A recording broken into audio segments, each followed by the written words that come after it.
ഇതിൽ ഈ ഇത്തരം ആക്രമണങ്ങൾ എന്ന് പറയുന്നത് ഉദ്ദേശിക്കുന്നത് സിവിലിയൻ സ്ട്രക്ചേഴ്സ് ആക്രമിക്കാനല്ല. അത് നേരത്തെ ആരംഭിച്ചാണ്. നമുക്ക് ഈ ജിമ്മി ശേഖരിച്ച് വെച്ച ട്വീറ്റിൽ ഇത് കൂടെ കാണും.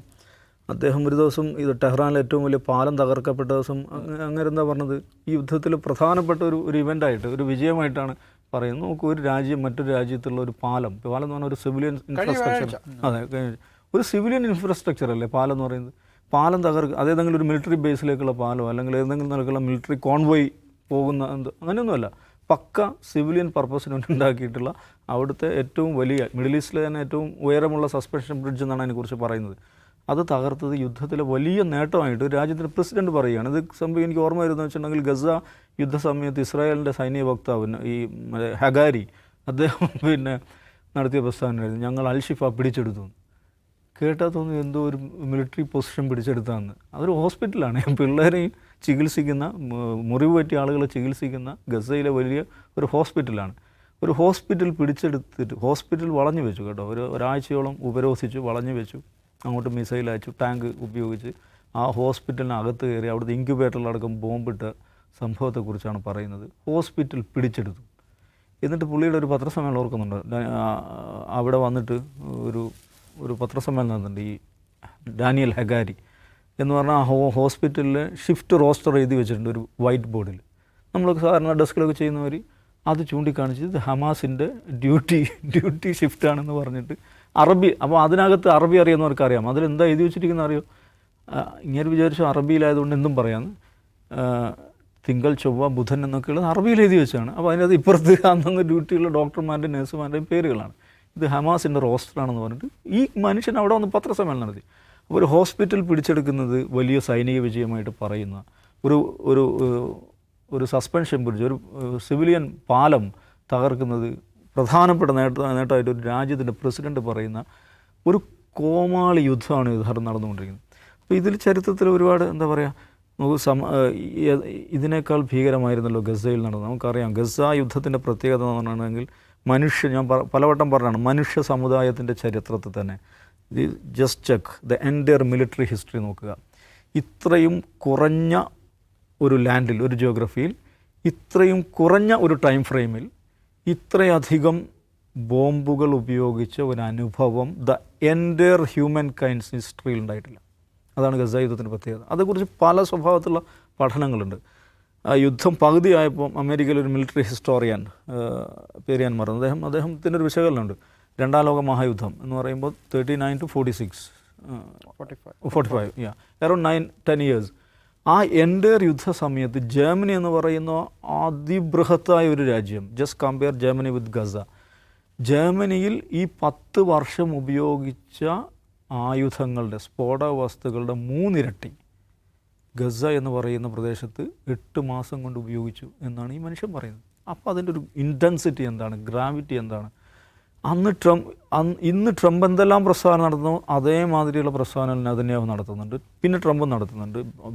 The hell will break out, ഇപ്പോൾ പറഞ്ഞതിന് നരകമായി പോകും, അങ്ങോട്ട് പോകും, ഇങ്ങോട്ട് പോകുന്നു, ഈ ജാതി ഡയലോഗുകളെല്ലാം അടിക്കുന്നുണ്ട്. അവസാനം നമ്മൾ കാണുന്നത് എന്താണ്?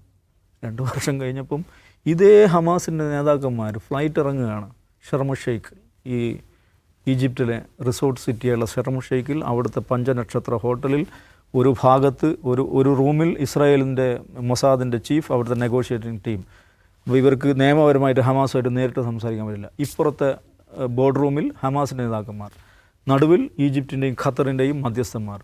എന്നിട്ട് ഇവർ ഹമാസിൻ്റെ നേതാക്കന്മാർ സൂട്ടും കോട്ടും ഇട്ട് വന്നിരുന്നു ഇവരായിട്ട് ചർച്ച ചെയ്യുന്നതിൻ്റെ പടം ലോകമാധ്യമങ്ങൾ മുഴുവൻ പ്രസിദ്ധീകരിക്കണം. ആര്? ഈ മനുഷ്യർ ഇവരെ ഇല്ലാതാക്കും, എലിമിനേറ്റ് ചെയ്യും, I will take them of എന്ന് പറഞ്ഞുകൊണ്ടിരും. എല്ലാവരെയും ടേക്ക് ഓഫ് ചെയ്യും. അപ്പോൾ അന്ന് ഇതിൽ പങ്കെടുത്ത ഹമാസിൻ്റെ പ്രതിനിധിയായി പങ്കെടുത്ത ചീഫ് നെഗോഷിയേറ്റർ ഉണ്ട്, ഖലീൽ ഹയ്യോട് അമേരിക്കയുടെ പ്രതിനിധിയായിട്ട് വന്ന വിറ്റ്കോഫ് പറയുന്ന കാര്യമുണ്ട്. ഹയ്യയുടെ ഓഫീസിലാണ് തൊട്ട് മുമ്പത്തെ ആഴ്ച ഖത്തറിൽ ഇസ്രായേൽ ആക്രമണം നടത്തുന്നത്. ആ ആക്രമണത്തിൽ ഹയ്യയുടെ മകൻ കൊല്ലപ്പെടുന്നുണ്ട്. വിറ്റ്കോഫിന് ഈ മനുഷ്യനെ അഭിമുഖീകരിക്കാൻ നാണമാകുകയാണ്. അതേക്കുറിച്ച് അമേരിക്കൻ മാധ്യമങ്ങൾ തന്നെ പ്രസിദ്ധീകരിച്ചൊരു വാർത്തയുണ്ട്. ഹയ്യോട് എന്ത് സംസാരിക്കണം എന്നതിനെക്കുറിച്ച് ഇദ്ദേഹം എംബരാസ്ഡ് ആവുന്നു. അപ്പോൾ തൻ്റെ മകനും ഞാനും ഒരു മകനെ നഷ്ടപ്പെട്ട ആളാണ്. ഈ വിറ്റ്കോഫിൻ്റെ മകൻ എന്തോ ഓവർ ഡോസ് കാരണം എന്തോ മരിച്ചിട്ടുണ്ട്. അപ്പോൾ നമ്മൾ രണ്ടുപേരും മക്കളെ നഷ്ടപ്പെട്ട അച്ഛന്മാരാണ് എന്ന് പറയുന്നതാണ്. ആരോടാണ് ഈ സംസാരിക്കുന്നത്? ലോകത്തെ ടെററിസ്റ്റ് ലീഡറാണെന്ന് പറഞ്ഞിട്ട് കൊല്ലാൻ വേണ്ടി ശ്രമിച്ച മനുഷ്യരോട്. ഇത് തന്നെയാണ് ഇവിടെയും സംഭവിക്കുന്നത്. ഇറാനെ മൂക്കിൽ വിളിച്ച് കയറ്റിക്കളയാമെന്നാണ് ഈ ട്രംപ് വിചാരിച്ചത്, അല്ലെങ്കിൽ അങ്ങനെ നമുക്ക് കഴിയുമെന്നാണ് ഇസ്രായേൽ അങ്ങനെ ബോധ്യപ്പെടുത്തിയത്. രണ്ടുപേരും ഇറങ്ങി. പക്ഷേ ഇതിൽ ഇറാൻ്റെ സ്മാർട്ട്നെസ് എന്താണെന്ന് വെച്ചാൽ ഇത് ലോകത്ത് നമ്മുടെ ആദ്യത്തെ ചർച്ചയിൽ പറഞ്ഞാണ് ഇറാൻ്റെ സ്ട്രാറ്റജി എന്ന് പറഞ്ഞാൽ I will sink you will also sink എന്നുള്ളതാണ്.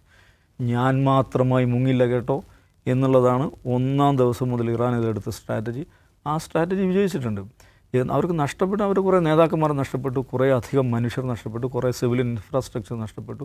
പക്ഷെ സൈനികമായി അവർക്ക് എന്താണ് സംഭവിച്ചത് നമുക്കറിയില്ല. അത് ഒബ്ലിറ്ററേറ്റ് ചെയ്തു, ഇത് ഒബ്ലിറ്ററേറ്റ് ചെയ്തു, അത് നശിപ്പിച്ചു, wiped it off, broken into pieces എന്നൊക്കെ ഈ മനുഷ്യൻ ഇങ്ങനെ പറയുന്നുണ്ട്. ഇത് കഴിഞ്ഞ വർഷം പറഞ്ഞാണ്, കഴിഞ്ഞ 2008 സമയത്ത് പറയണേ. എന്നിട്ട് അവസാനം ജിമ്മി പറഞ്ഞതുപോലെ ഈ യുദ്ധത്തിന് മുമ്പുള്ള ഒരവസ്ഥയാണ്. ഹോർമസ് സ്ട്രേറ്റ് ഓപ്പണായി നിൽക്കുക എന്നുള്ളത് അതെപ്പോഴാണ് ഇപ്പോൾ കുടുങ്ങിക്കിടക്കുന്നത്? അത് തുറക്കണം എന്നാണ്, എഫ് സ്ട്രൈറ്റ് തുറക്കണം എന്നാണല്ലോ പുള്ളി പറഞ്ഞിരിക്കുന്നത്. ഇത് തുറന്നിട്ടായിരുന്നല്ലോ ഉണ്ടായിരുന്നത്. തുറന്നൊരു സാധനം, തുറന്ന് കിടപ്പുണ്ടായിരുന്നൊരു വാട്ടർ വേ ആയിരുന്നല്ലോ അത്.